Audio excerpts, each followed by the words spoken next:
श्री वृंदावन बिहारी लाल की जय। आज बड़ा ही पुण्य पावन दिवस है।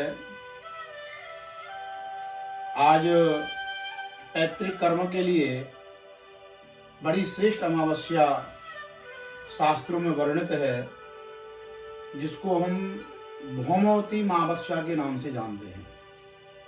मंगलवार के दिन जो अमावस्या पड़ती है वह अन्य अमावस्याओं के फल की अपेक्षा श्रेष्ठ मानी जाती है।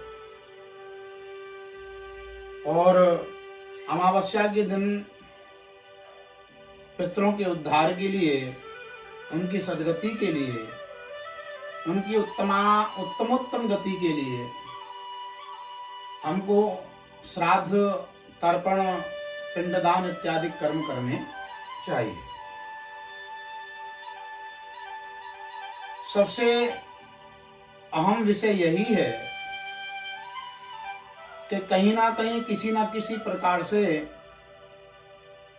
हमारे पितरों के कल्याण के लिए हम वह सत्कर्म नहीं कर पाते हैं जो हमारे पितरों को उत्तम गति प्रदान करने वाला होता है।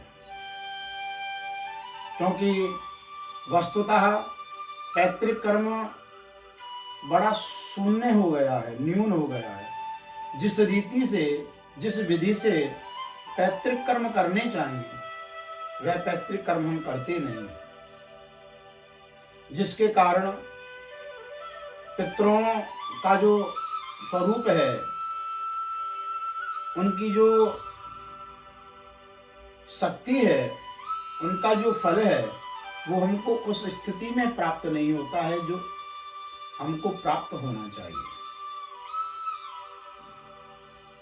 ज्योतिष शास्त्र के अनुसार भी और शास्त्र पुराणों के अनुसार भी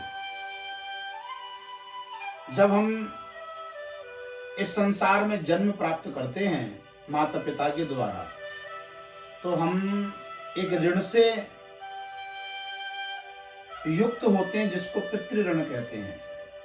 और उस पितृ ऋण से पूर्ण करने के लिए, उस पितृ ऋण से मुक्त होने के लिए, पितरों की गति के लिए, उनके उद्धार के लिए जब तक हम अंत्येष्टि कर्म, श्राद्ध कर्म, तर्पण कर्म विधि विधान से नहीं करेंगे, तब तक उस ऋण से हम मुक्त नहीं हो सकते।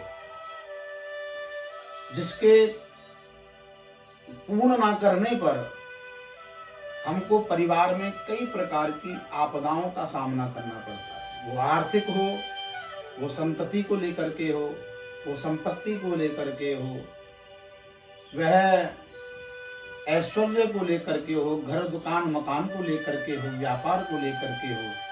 ऐसी कोई कामना नहीं जो पितरों के कल्याण से हमको प्राप्त नहीं होती है। परंतु इन सभी में न्यूनता इसलिए प्रतीत होती है क्योंकि उनकी उस रीति से, उस विधि से हम क्रिया नहीं कर पाते हैं। इसलिए पितरों के कल्याण के लिए अमावस्या के दिवस में विधि विधान से श्राद्ध करें, तर्पण करें, पीपल पर जल चढ़ाएं, घी का दीपक जलाएं। अपने घर के भी दक्षिण द्वार पर एक घी का दीपक हो या तिल के तेल का दीपक दक्षिण दिशा में अवश्य ही जलाएं। श्राद्ध करें, तर्पण करें और गौ ग्रास निकालें। गौ के लिए अन्न भोजन दान संकल्प करें। इस रीति से, इस विधि से जो भी अमावस्या को श्राद्ध, तर्पण, पूजन करता है उसके पितृ सद्गति को प्राप्त होते हैं और परिवार में सुख, समृद्धि, कल्याण की प्राप्ति होती है। बोलो श्री वृंदावन बिहारी लाल की जय।